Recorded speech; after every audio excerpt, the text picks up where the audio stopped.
And I now give the floor to the representative of the Syrian Arab Republic. شكرا. Thank you, Madam President. At the outset, I would like to congratulate you on Guyana's election as member of the Security Council and on your presidency for this month. We wish you success in this endeavor. My delegation thanks the permanent delegation of the Russian Federation for requesting this urgent meeting in response to the vicious aggression committed by the U.S. administration against the territories of the Syrian Arab Republic and the Brotherly Republic of Iraq at dawn on Saturday. This aggression constitutes a threat to regional and international peace and security and a blatant violation of international law, international humanitarian law, and the principles and purposes of the United Nations. Therefore, it should be condemned and denounced by the Security Council. Madam President, the U.S. aggression led to the martyrdom of 37 civilians and military personnel and seriously injured 34 others. It led to the destruction of several civilian residential buildings, a school, and many civilian vehicles and facilities. Even historical sites were not spared from this aggression, which also targeted the ancient Al-Raba citadel. We have heard today the same flimsy pretexts and misleading claims that the U.S. administration is promoting in an attempt to justify its repeated attacks, including by presenting a distorted and wrongful interpretation of the UN Charter's provisions, especially Article 51, ignoring the fact that occupation has no right to self-defense and that the root causes of conflicts,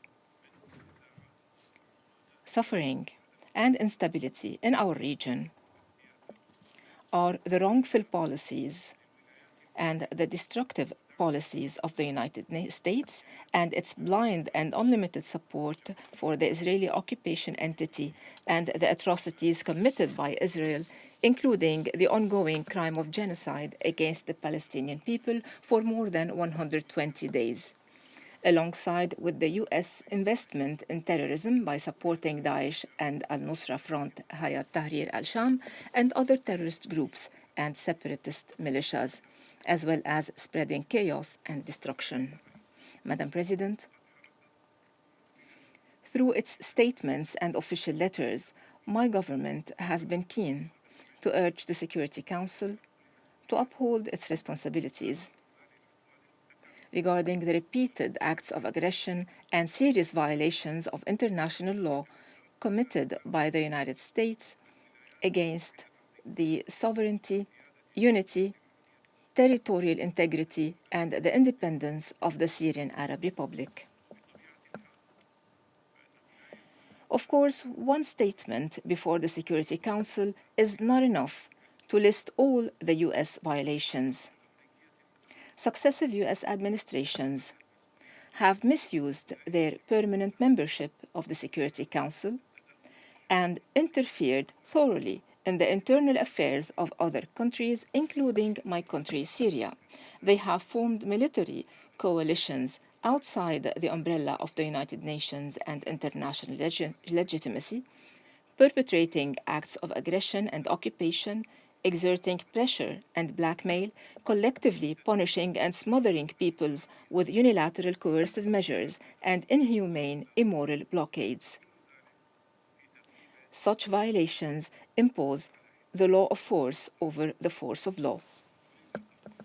Unfortunately, the successive U.S. administrations have obstructed the work of the Security Council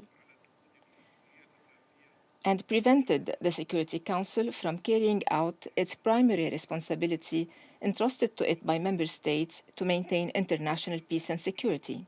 These administrations have guaranteed that their agents in our region, including the Israeli occupation authorities, terrorist organizations and militias will continue to commit the most heinous crimes with impunity. Madam President, the Syrian Arab Republic completely rejects all the pretexts and lies that the US administration is trying to use to justify its aggression, which aims to protect its agents in the region, including Daesh and al-Nusra Front, Hayat Tahrir al-Sham, other terrorist entities, and groups associated with them, and the separatist militias. These agents would not have continued their crimes against the Syrian people without the multifaceted support provided by the United States and its allies to them. Syria also categorically rejects that the territories of member states and the blood of their people become a platform for American election campaigns and for displaying brute force that undermine the values of law and justice and the principle of collective security on which the United Nations was founded. Syria affirms that this vicious American aggression, which is accompanied by the repeated Israeli attacks against the Syrian territories and the crimes of terrorist organizations and separatist militias, will not deter Syria from continuing its quest by all legitimate means to liberate its entire territories from the illegal foreign military presence, to eliminate terrorism, to restore the state authority and rule of law over its entire territories, and to ensure the security and well-being of the Syrian people.